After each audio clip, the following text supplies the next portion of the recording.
अभी हम आपको छोटी छोटी 2-3 चीज़ें और बता देते हैं जिससे इलाज, गौ हमारे जीवन में कितना महत्वपूर्ण रोल अदा करती है। सुनो, गाय के मूत्र को गौमूत्र कहते हैं, ये सब जानते हैं। वैद्य लोग इसका औषधियों में बहुत उपयोग करते हैं। ये सौम्य और रोचक है, हम सभी को इसको समझना चाहिए। आजकल अधिकांश एक प्रॉब्लम होती है जिसके लिए हम लोग बहुत सारे इलाज करते हैं, वो है पेट में कब्ज होना। हमारे गौ माता की कृपा से उसका इलाज भी है, बड़ा सुंदर, बड़ा प्यारा सा। जिनके पेट में कब्ज बनती है, पेट फूल जाता है, खट्टी खट्टी डकारें आती हैं, मुंह मचल जाता है, तो 3 तोला स्वच्छ और ताजा गौमूत्र छानकर आधा मासा नमक मिलाकर पी जाना चाहिए। आधा मासा नमक मिलाकर, मासा कितने को कहते हैं हमें नहीं पता, इसमें लिख रहा है, हम पढ़ के बोल रहे हैं। आधा मासा किसी को पता है? मासा, मासा पता है? नहीं?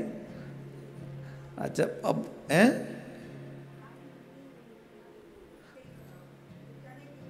चने की दाल के बराबर ये कह रही हैं, तो वो मैं आपके साथ शेयर कर रहा हूं। चने की दाल के बराबर बाबकी के अगर गूगल बाबा बताते हो तो पता कर लेना। आधा मासा, ठीक है। गूगल बाबा भी आजकल बहुत बड़े बाबा हो गए, दुनिया में सबसे ज़्यादा लंबी पहुँच है इन गूगल बाबा की।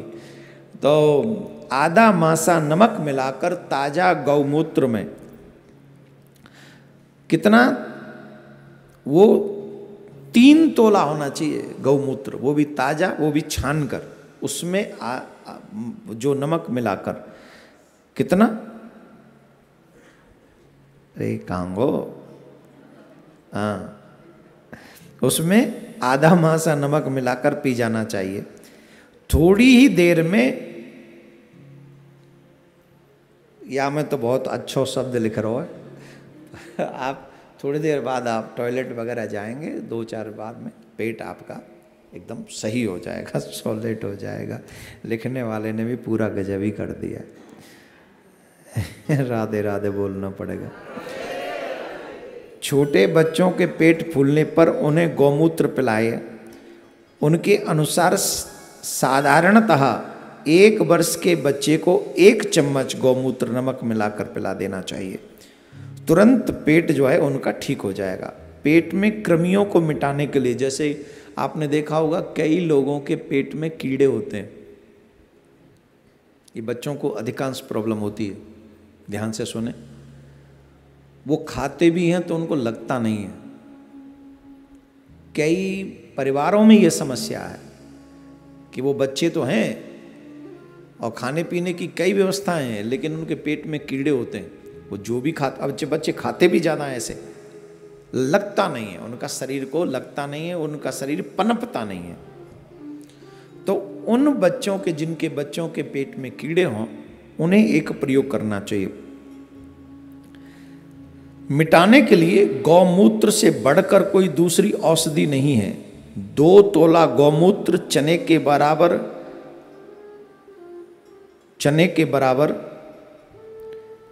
डीका माली के साथ मिलाकर, डीका माली का साथ मिलाकर, अब ये डीका माली का है, मो ना पतो, अगेन गूगल बाबा से पूछ लेना। जो सत्य है वो सत्य है, लेकिन गौमूत्र 2 तोला डीका माली के साथ पिलाने से उसके पेट में जो कीड़े हैं वो निश्चित ही, वो भी पिलाना है प्रातःकाल के समय, प्रातःकाल पिलाया जाए तो 1 सप्ताह में ही उसके सारे कीड़े नष्ट हो जाएं। 1 सप्ताह तक ये कार्य करना, और 1 सप्ताह में जब आपके कीटाणु मर जाएं, सब कीटाणु मर जाएं, उसको लाभ होने लगेगा और आपको भी ये लाभ दिखने लगेगा। गाय सनातनियों के जीवन में बहुत उपयोगी है। हम सबको गौ की सेवा करनी चाहिए। कामधेनु है, उससे आप जो मांगोगे वो आपको देंगी, और गौ माता की कृपा अगर हो जाए तो गोपाल की भक्ति भी सरल हो जाती है। गोपाल अपनी भक्ति सहज ही प्रदान कर देते हैं। इसलिए आओ हम सब मिलकर गौ माता की सेवा करें और गौ माता को बचाएं, गौ को घर घर तक पहुंचाएं। गौ माता की जो उपयोगिता है उसको हम समझें और लोगों को समझाएं। अब बताइए, जो मैंने गौमूत्र से जो इलाज इसमें लिखे हैं, जो मैंने आपको बताए हैं, इसमें चवन्नी भर का खर्चा नहीं। आजकल के जो डॉक्टर हमें दवा देते हैं, रोग को मिटाने के लिए नहीं देते हैं। जितना भी विज्ञान सर्च कर रहा है, ध्यान से सुनना, जितना भी विज्ञान सर्च कर रहा है, वो सारी जो सर्चिंग है वो रोग मिटाने पे नहीं है,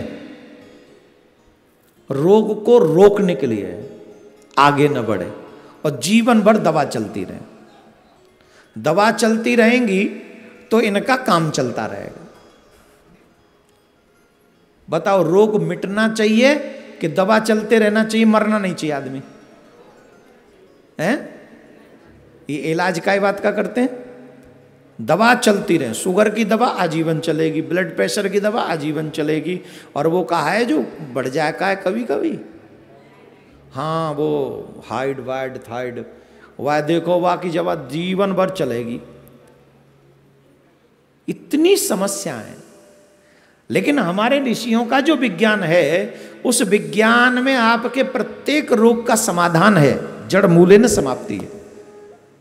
तो इन जो आज मैंने रोग बताए हैं, इनका इलाज आप कर लें, भगवान चाहेगा तो आपके भी पेट थोड़ा ठीक ठाक हो जाएगा। और गौ माता की सेवा करो, वैसे ही स्वस्थ रहोगे। राधे राधे बोलना पड़ेगा।